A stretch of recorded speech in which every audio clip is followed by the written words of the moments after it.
In this video, I'm going to teach you how to add Vagaro to Wix website.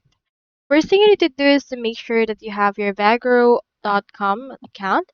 You can head over to Vagaro.com and then from in there you can click on login or sign up right here. As you can see, they offer a free trial for specific businesses if you want to actually have it ready for you.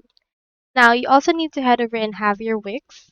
So head over to Wix.com, click onto this Get Started, or you can also log in if you already have an account. So on my case, I already have in here my Wix account.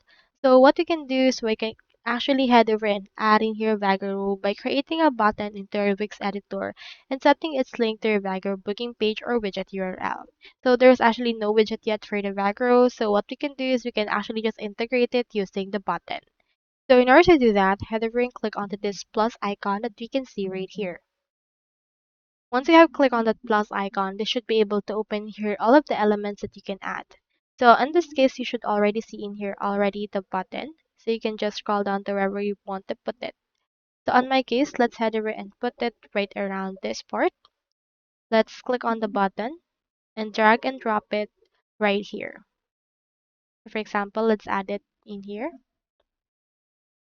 Now, once you have added the button, you can actually change how it looks like as well as its links.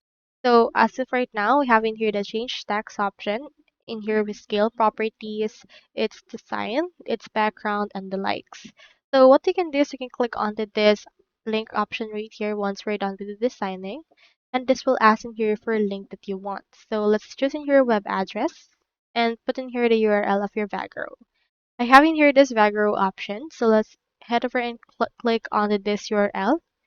Then copy it by clicking on the Control C on your keyboard and head back to your Wix and paste in here the link that we have and click on done. And then when users actually click onto this button, they will be redirected to our actual booking site on Vagaro.